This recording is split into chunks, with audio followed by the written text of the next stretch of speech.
Hey guys, my name is Sterling Atkins Dutro, And I'm Kimora Davis. and we are back with another episode of the Handle with Care podcast.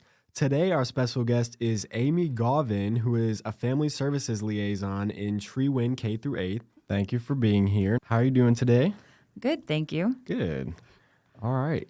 Without further ado, I think we'll get right into the questions.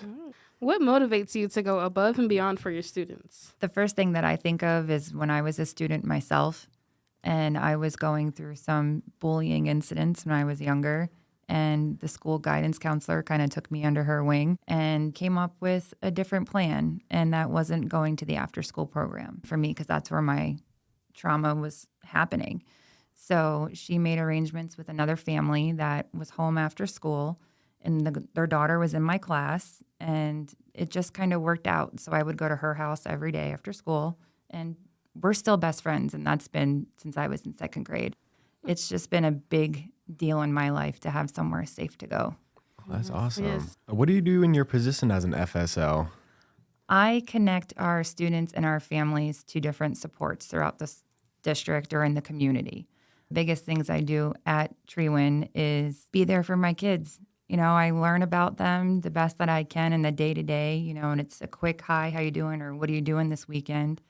I make it my job to really let them know I'm there for them, whether it's a hug or a high five.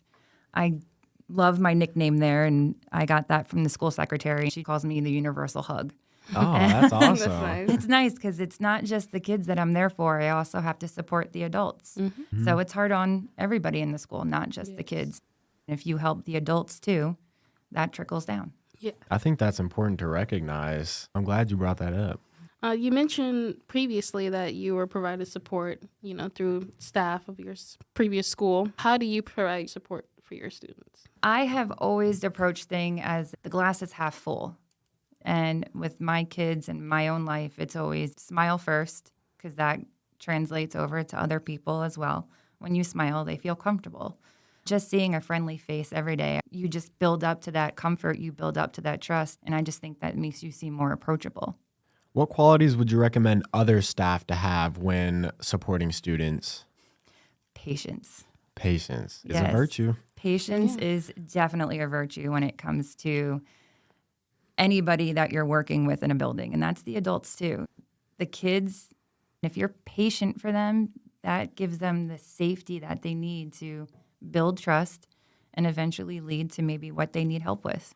What advice would you give to your younger self from where you're at now? That it's just going to be okay, and you don't stop learning.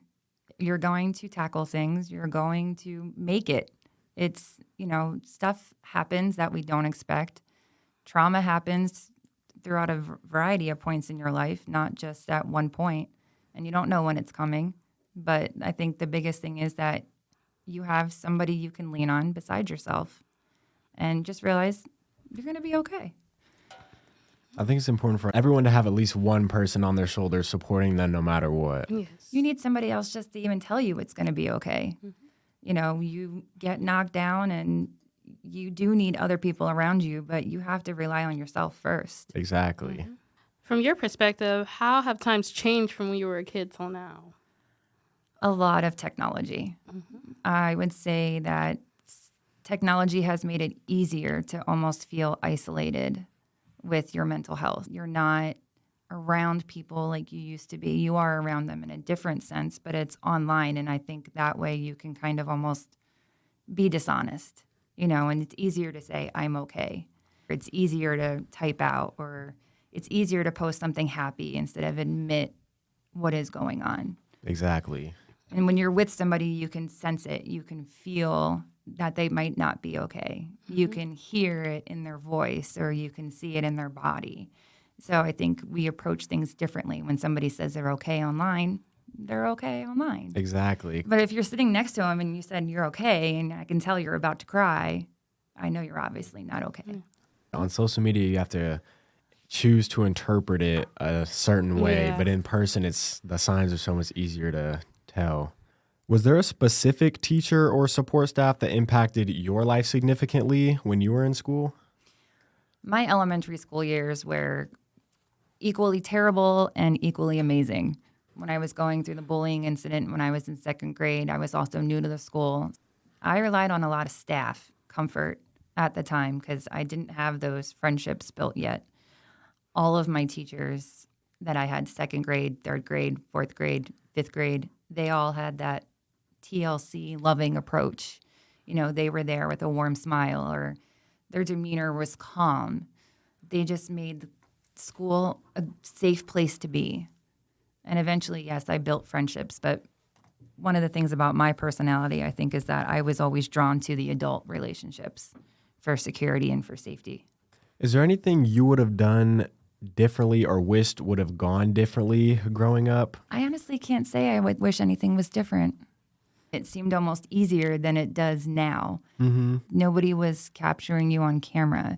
They weren't capturing you in videos. We wrote notes and passed notes secretly through the hallway. I don't feel like there was such a heavy presence of isolation and mental health crisis. Things did happen, but they were rare, and it was not normal almost is what it has become now. It's almost normal to expect kids to be so hurt by their own mental health. Exactly. And contained by it. Whereas when I was younger, it seemed like it was far and few between that had those type of issues. I almost have a little bit of sympathy for how the kids are nowadays with everything you guys go through. It comes to that online presence, that demand to look a certain way. It's just very different than how you guys deal with social media nowadays. You mentioned previously about trusted adults, but what about students who don't have trusted adults in their lives? You have to start with a good morning. You know, you really have to make eye contact. You have to smile at them and just show up for work every day. You have to be reliable. You have to prove almost that you are safe because nobody's going to take that for granted. I have kids now that just say, well, I'm not supposed to talk to somebody at school. You don't have to say anything you don't want to say. You can just come be here. You can have your emotions, and it's okay. And I think not giving them an expectation. You have to do this. You have to do that. I let them come, and you sit. And if you sit for 5 visits, then you sit for 5 visits. On the 6th, if you want to talk, we talk. But I also like to remind kids that I am safe unless you are going to hurt yourself or hurt somebody else or somebody's hurting you. Can you recall a time that you provided support to a specific student, like something that maybe impacted you and is going to stick with you forever? There's a lot of kids at our school that go through a lot of different things in their community. The community hurts, and they bring that to school. When the kids are hurting and the parents are recognizing the hurt, it's easier to help. Mm-hmm. It's harder to help those that don't want the help. I think the one that stands out the most is when I had a single mom and her son that just were in a domestic violence type of situation, and they needed help, and they were very forthcoming with needing help. You don't know where to go to in those types of situations, and you don't know how you're going to afford to eat dinner or, get your kid to school because you need to get out. How are you going to get your kid to school? Exactly. That's when I have to look at my Rolodex of people that I know that they're better at something than me, right? So I have to look for help. I was able to take them to the Center of Prevention for Abuse. I was able to provide them with that transportation. I will get him in every morning, get him to school, let him go to school for the day where he'll get breakfast, he'll get lunch, and then I'll take him back at the end of the day. And I did that for about 3 weeks until they were able to move to where they needed to go to be safe. That's awesome. That's really nice. What is the best thing administrators can do to support teachers and staff? They need to provide the training, I think, is one of the most important. And the training isn't just watching a PowerPoint. It's going through it several times in very real situations. And even if it's observing, you have to be aware of what your options are. You have to be told it's not personal, like how a kid reacts. And I don't think a lot of people realize that it's not personal, because when we come to work, for us, it's personal. We're here to serve a greater good. We want to be teachers. We want to be counselors, or whatever we do in a school. We obviously want to be here. Right. But a lot of times you can take your own issues and your own problems over that threshold. Yeah. And that makes it a lot easier to have less patience It makes it easier to get somewhat disconnected. But if you are constantly trained and taught of what to be aware of, what to look for, and actually are told, take the time for yourself. But if we are not told to take a step back every now and then and care for ourselves, it's hard. And we do that all the time as adults. We don't put our own oxygen mask on first. And that's one of the things that you're taught is you have to care for yourself first before you are able to care for somebody else. And if we're coming to work not taking care of our own mental health, it's going to be a lot harder to help the kids take care of their mental health. What ways do you cope when taking care of your mental health and stress and all of that? I do go to counseling as needed. I also entertain a lot of different hobbies. Hobbies are great. I have actually a friend that is retiring this year, and we have made it our mission to try a lot of new hobbies together. So we have been crocheting. We have tried color painting. We have gone to paint pottery, try puzzles. We built Legos together. It's hard to not take home secondhand trauma. Mm-hmm. When you're constantly around trauma, you need to take a step back and reflect on it and work on yourself. I'm glad you said that. No one's mentioned that way of coping with stress, also, for sure. Don't be afraid to do things alone. I think the last question we have, unless you want to touch deeper on anything else, is what would you tell adults who feel like they had a poor mental health, and why is it important for parents to take care of their mental health? I have 3 kids, and taking care of my mental health was not always a priority. Mm-hmm. It was always making sure that the kids were okay. But when you do that, you burn out. And coming out of burnout is harder than coming out of exhaustion or, not taking the support. It's easier to get support faster than it is to come out of a deeper hole. I think as parents, a lot of times we dig ourselves a hole, or we are afraid for a variety of reasons or stigmas, that happen surrounding mental health. It's a lot harder to confide in somebody that you're going to counseling or that you're seeking therapy.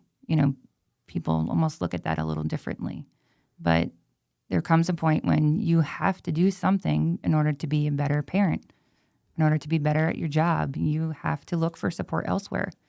Sometimes one support isn't enough, and that's okay. My oldest needed school support and 2 different types of support outside of school. That's what she needed, Whereas for me, I might have just needed one. But we all carry it differently. We all need to heal differently.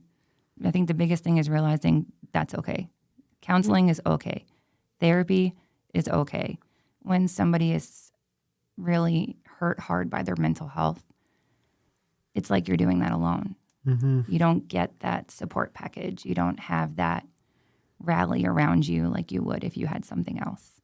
So for me, it was important to go out for her and say, hey, she needs this support. And she needs it from more than me. She needs to hear it from more people.